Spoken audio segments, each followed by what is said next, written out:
Hello everyone, welcome back to my channel and I hope that you're all doing very well. So today in this video we'll be covering a poem written by Edna St. Vincent Millay, that is Conscientious Objector.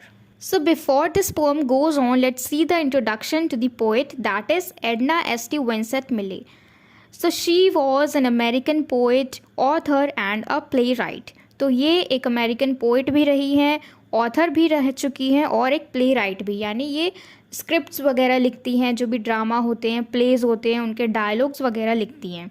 And she was born on 22nd of February in 1892 and died on 19th of October in 1950. तो इनका जन्म हुआ था 22 फरवरी को 1892 में और इनकी मृत्यु कब हो गई थी 19th of October 19 अक्टूबर को 1950 में. और इनका पेन नेम है नैन्सी, राइट. तो इस पोएम को हम शुरू करें उससे पहले हम सबसे पहले इसकी जो थीम है वो जान लेते हैं कि इसकी थीम क्या है. कि किसी भी तरीके से किसी भी कोई भी रीज़न हो, ठीक है, हमें किसी के भी मृत्यु का कारण नहीं बनना है. चाहे वो मृत्यु किसी भी तरीके से हो रही है, चाहे वो वार में हो रही है यानी युद्ध में हो रही है किसी की मृत्यु, या फिर किसी भी तरीके से हमें किसी की भी डेथ का, किसी की भी मृत्यु का रीज़न नहीं बनना है. ठीक है, तो यहाँ पे जो हमारा पोएम है कॉन्शियंशियस ऑब्जेक्टर, इसका मतलब है कि कोई ऐसा इंसान जो कि वार को, युद्ध को, लड़ाई को सपोर्ट ना करे. कॉन्शियंशियस ऑब्जेक्टर यानी कोई ऐसा इंसान जो लड़ाई को, युद्ध को सपोर्ट ना करे, क्योंकि ये भी तो एक तरीका है ना किसी की मृत्यु का.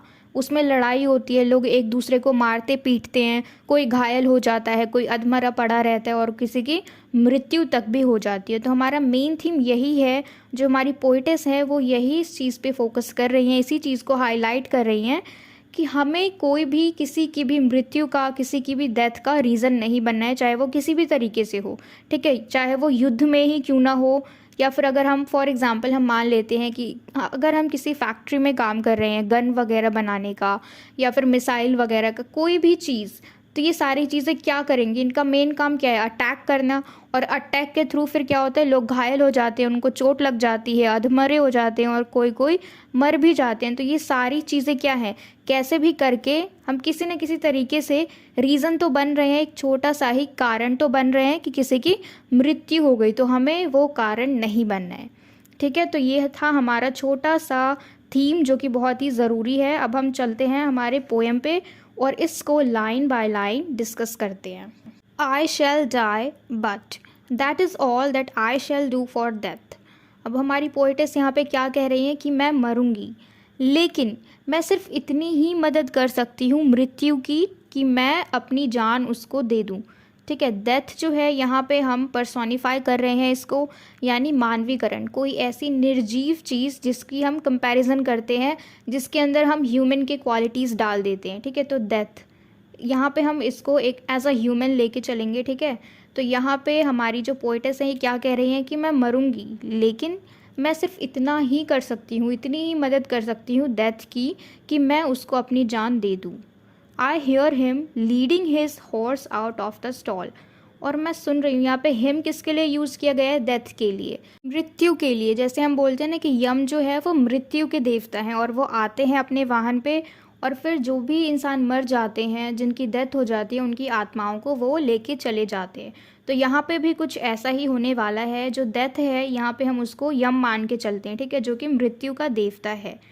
तो हमारी पोइटेस कह रही हैं कि मैं उस मृत्यु के देवता की इतनी ही मदद कर सकती हूँ कि मैं उनको अपनी जान दे सकती हूँ.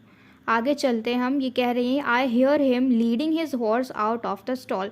और मैं सुन रही हूँ कि वो अपने हॉर्स को स्टॉल से बाहर निकाल रहे हैं, जहाँ पे हॉर्स को रखा जाता है जिसके अंदर. मैं सुन रही हूँ कि वो जो मृत्यु है, जो डेथ है, वो अपने हॉर्स को उससे बाहर निकाल रहे हैं, उसके स्टॉल से बाहर निकाल रहे हैं. अब हम देखेंगे कि जब किसी इंसान को कहीं जाना होता है तभी वो अपने हॉर्स को बाहर निकालते हैं, यानी ये जो डेथ है इनको भी कहीं जाना है और ये अपने हॉर्स को उसके स्टॉल से बाहर निकाल रहे हैं. फिर वो कहती हैं I hear the clatter on the barn floor. और इन्होंने क्या कहा कि मैंने आवाज़ सुनी बार्न फ्लोर पे, जहाँ पे उनका चारा रखा होता है, हॉर्स वगैरह का खाना जो होता है ना, चारा, वो रखा होता है. तो मैं वहाँ पे आवाज़ सुन रही हूँ कि ये जो हॉर्स है अपने स्टॉल से बाहर निकल रहा है, तो उसके पैरों की आवाज़ हो रही है. He is in haste. और ये सब सुनने के बाद मुझे पता लग रहा है कि जो डेथ है, ही इज़ इन हेस्ट, वो बहुत ही जल्दीबाजी में है, बहुत ही जल्दी जल्दी काम करना चाह रहा है, ठीक है, जल्दी से अपने घोड़े पे बैठ के जाना चाह रहा है। He has business in Cuba, business in Balkans, many calls to make this morning. अब वो क्या कह रही है हमारी पोएटेस कि ये जो डेथ है ना, ये बहुत ही ज़्यादा जल्दी में है, ये अपने हॉर्स को, अपने घोड़े को उसके स्टॉल से निकाल रहा है, और ये जो घोड़ा है ये भी बहुत जल्दी में है। क्यों जल्दी में है, कैसे पता लग रहा है? क्योंकि उसके पैरों की आवाज़ जो बार्न फ्लोर है जहाँ पे चारा रखा हुआ है वहाँ से आ रही है। और इन सब से क्या पता चल रहा है कि डेथ जो है वो बहुत ही ज़्यादा जल्दी में है। अब किस बात की जल्दी में है? क्योंकि इसको बिजनेस करना है, कहाँ पे? क्यूबा में और बाल्कन्स में। अब जो डेथ है उसका बिजनेस क्या होगा? नॉर्मल सी बात है, वो जाएगा क्यूबा में और बाल्कन्स में। और वहाँ पे क्योंकि देखो 1912 से लेके 13 तक वहाँ पे बहुत ही ज़्यादा युद्ध चल रहा था। अब युद्ध चल रहा है क्यूबा में और बाल्कन्स में, तो वहाँ पे लोगों की मृत्यु तो होगी ही।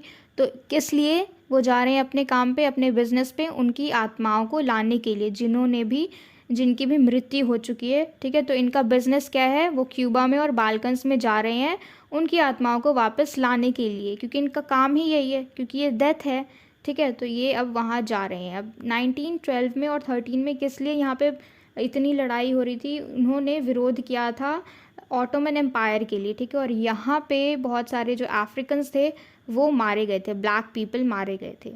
फिर आगे हमारी पोइटिस कहती हैं, but I will not hold the bridle. क्या कह रही है अब हमारी पोएट कि ये जो डेथ है ये अपने घोड़े को निकाल रहा है ले जाने के लिए, क्योंकि इसको बिजनेस पे जाना है क्यूबा में और बाल्कन्स में। लेकिन मैं उसकी ज़रा भी हेल्प नहीं करूँगी, मैं जो ब्रिडल है, घोड़े की जो लगाम है, उसको नहीं पकड़ूंगी। क्योंकि मोस्टली जो हम देखते हैं, बहुत ही ज़्यादा एक्सपर्ट जो होते हैं वो अकेले घोड़े पे चढ़ जाते हैं, लेकिन ज़्यादातर लोगों को ज़रूरत पड़ती है कि कोई दूसरा इंसान उसकी हेल्प करे कि वो घोड़े पे चढ़े। तो यहाँ पे हमारी पोइटेस कह रही हैं कि ये ज़रा भी उनकी हेल्प नहीं करेंगी। जो ब्रिडल है, जो घोड़े का लगाम है, वो उसको नहीं पकड़ेगी। While he clinches the girth and he may mount by himself. तो ये क्या कह रही हैं कि मैं ज़रा भी हेल्प नहीं करूँगी, मैं उस घोड़े की लगाम को नहीं पकड़ूंगी। जब वो चढ़ेगा ऊपर, जो डेथ है वो अपने घोड़े पे बैठेगा, और जो भी सेट करते हैं ना घोड़े के ऊपर चढ़ने से पहले, जो जो चीज़ें होती है कि पैर रख के चढ़ना है, फिर उसके चारों तरफ कुछ पट्टा सा बांधते हैं, तो उस तरीके से जब ये काम वो डेथ करेगा तो उतने में मैं उसकी जो लगाम है वो नहीं पकड़ूंगी, घोड़े की जो लगाम है वो नहीं पकड़ूंगी, और फिर वो अपने आप ही उस पर चढ़ जाएगा, अपने आप ही वो डेथ जो है वो घोड़े पे चढ़ जाएगा। And he may mount by himself. I will not give him a leg up. अब लेग अप का क्या मतलब है? जब कोई इंसान घोड़े पे चढ़ता है तो नीचे खड़ा हुआ इंसान अपने हाथ देता है, और उस पे जो दूसरा इंसान है जिसको घोड़े पे चढ़ना है वो अपने पैर उसके हाथ पे रख के और फिर उस घोड़े पे चढ़ता है, ठीक है। और जिसका हाथ होता है वो अपने हाथों के सहारे उसको ऊपर धकेलता है ताकि वो उस घोड़े पे बैठे।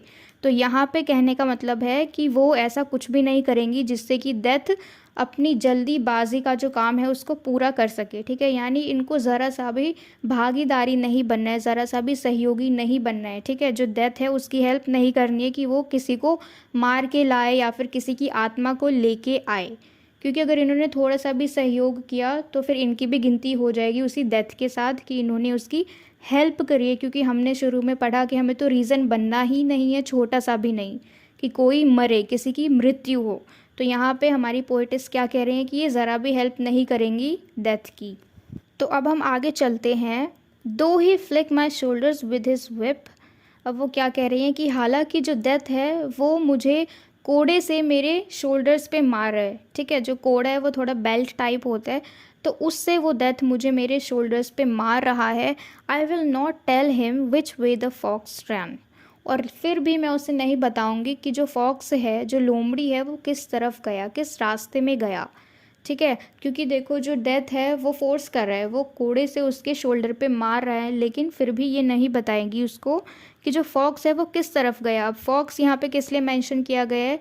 यहाँ पे ये दिखाया जा रहा है कि जो डेथ है वो शिकार पे जा रहा है। अब शिकार पे जाएगा तो किसी न किसी एनिमल को का शिकार तो वो करेगा ही। तो यहाँ पे हमने फॉक्स को पढ़ा, ठीक है, कि फॉक्स के बारे में, फॉक्स का ठिकाना हमारी पोएटिस उसको नहीं बताने वाली है। तो ऐसे ही जो डेथ है वो शिकार करने जाएगा, किसका?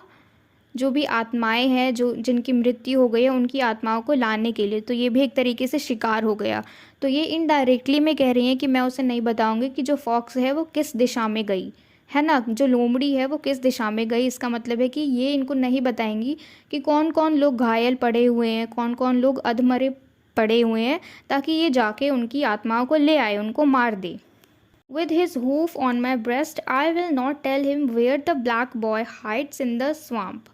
अब ये क्या कह रहे हैं कि भले ही वो अपने दोनों पैरों से, जो घोड़े के दोनों पैर हैं आगे के, भले ही वो उसकी छाती पे रख देंगे, उसकी ब्रेस्ट पे रख देंगे, उसके बावजूद भी हमारी पोएटेस नहीं बताएंगी कि जो ब्लैक बॉय है वो किस दलदल में जाके छुप गया। यहाँ पे ब्लैक बॉय का क्या मतलब है, ब्लैक कम्युनिटी, यानी अफ्रीका में जो स्लेव्स थे, ब्लैक स्लेव्स, उनके बारे में कहा गया है। क्योंकि माना जाता है कि जब एक बार युद्ध हुआ था जिसमें वाइट पीपल थे और ब्लैक पीपल थे, और ये लड़ाई किसके लिए थी, जो भी ब्लैक पीपल थे, जो ब्लैक स्लेव्स थे, उनके अगेंस्ट थी।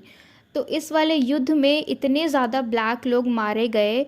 ये युद्ध सिर्फ 1-2 साल तक चला, पर इसमें इतने ज़्यादा ब्लैक लोग मारे गए कि जितने कि अगर 100 साल चलते उसमें भी नहीं मारे जाते, यानी एक पूरी एक जनरेशन इसमें ख़त्म हो गई। तो इसलिए यहाँ पे अब ख़त्म हो गई तो आत्माएं तो बहुत सारी होंगी। तो इसलिए हमारी पोएटेस कह रही हैं कि अगर इसने मेरी छाती पे इसने अगर घोड़े के पैर भी रख दिए, चाहे कितना भी दर्द हो, लेकिन वो इनका ठिकाना नहीं बताएंगी कि जो ब्लैक बॉय है, ब्लैक कम्युनिटी है, यानी जो ब्लैक स्लेव्स हैं, अफ्रीकन लोग हैं, इनका ठिकाना वो इस डेथ को नहीं बताएंगी।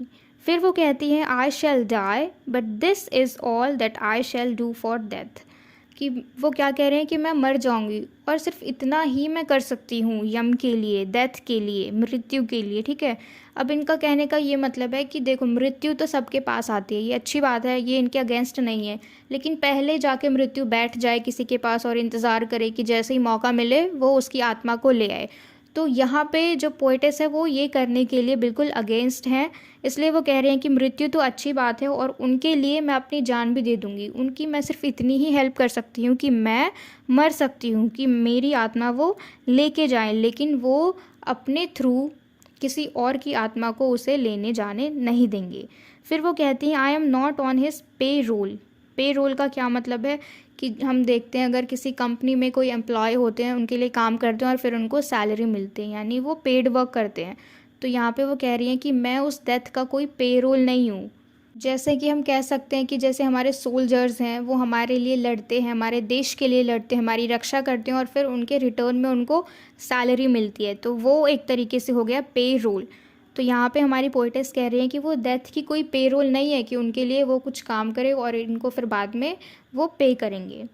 फिर हम आगे चलते हैं। वो कहती हैं I will not tell him the whereabouts of my friends nor of my enemies either.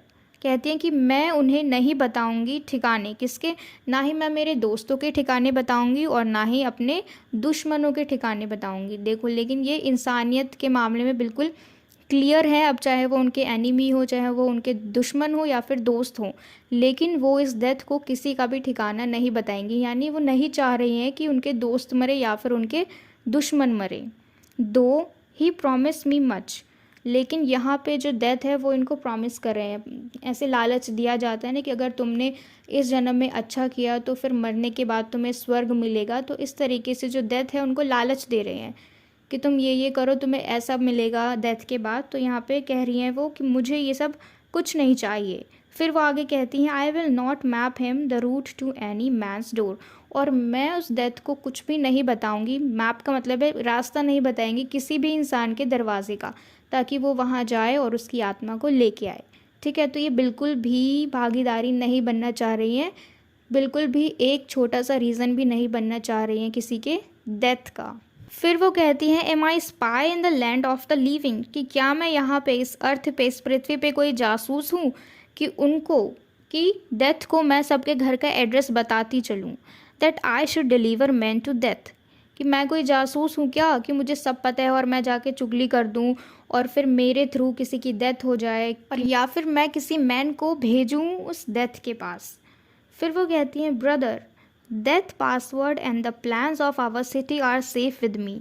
Brother किसको कह रही हैं वो, डेथ को, यानी उनको बहुत अच्छे से पता है कि ये जो डेथ है वो कोई बुरी चीज़ नहीं है। क्यों, क्योंकि ये बाद में, आखिर में, अंत में इसको सबके पास जाना ही है, सबकी मुलाकात इस डेथ से होगी ही। तो वो प्यार से कह रही है कि ब्रदर, ये जो पासवर्ड है, ये जो प्लान्स है, जो एड्रेस है ना मेरी सिटी का, ये मेरे साथ बिल्कुल सेफ़ है, ये मैं किसी को बताने वाली नहीं हूँ, किसी के साथ शेयर करने वाली नहीं हूँ। Never through me shall you be overcome, और मेरे ज़रिए तुम इन सब के बारे में कभी भी पता नहीं लगा पाओगे, कभी भी इनका एड्रेस मेरे ज़रिए तुम्हें नहीं मिल पाएगा। तो यहाँ पे हमने एक एक लाइन को अच्छे से डिस्कस किया और पूरी पोएम में हमें इतना ही समझ आया कि जिस तरीके से यहाँ पे डेथ की बात की जा रही है, इट्स नॉट अ ह्यूमन, कि ये कोई ह्यूमन नहीं है, ठीक है। इस डेथ को हम क्या कह रहे हैं, हमें इसमें सीधा सीधा बताया गया है कि अगर कोई वार हो जाता है, कहीं युद्ध हो जाता है, कहीं पे अटैक हो जाता है, लड़ाई हो जाती है, मारम पिट्टी शुरू हो जाती है, तो इन सब में हमें अपना योगदान नहीं देना है, थोड़ा सा भी नहीं देना है। जिस तरीके से, जैसे देखो, हमें इन्होंने एग्जाम्पल के साथ बताया कि वो क्या कह रही थी कि अगर वो घोड़े पे चढ़ेंगे, जो डेथ हैं, अगर वो घोड़े पे चढ़ेंगे तो भी मैं उनकी ज़रा से भी हेल्प नहीं करूँगी, ना ही मैं लेग अप करूँगी और ना ही मैं ब्रिडल को पकड़ूंगी, कुछ भी नहीं करूँगी, और ना ही किसी के घर का ठिकाना बताऊँगी। तो ये तो छोटी छोटी चीज़ें हैं, करना तो सब कुछ। अगर इन्होंने एड्रेस बता भी दिया डेथ को, तो डेथ तो खुद ही जाएगा ना उसके घर पे, जिसकी आत्मा को उन्हें लेने जाना है, तो डेथ तो खुद ही जाएंगे, है ना। लेकिन इनको छोटा सा भी रीज़न नहीं बनना है कि कोई मर जाए, किसी की मृत्यु हो जाए। तो ऐसा ही हमें भी बनना है, छोटा सा भी रीज़न नहीं बनना है कि कोई सैड हो, है ना। So this poem was very interesting, there is no doubt in it. और इसकी जो थीम थी वो भी बहुत अच्छी थी, और इस पोएम को हमने अच्छे से डिस्कस किया, एक एक लाइन को समझा। तो आई होप कि आपको अच्छे से समझ में आया हो, आपको ये वीडियो अच्छी लगी हो। And if so, then please let me know in the comment box if you like this video, and share it with your friends as well, so that they can get help from it. And yes, don't forget to subscribe my channel. Until we meet in the next video, keep learning.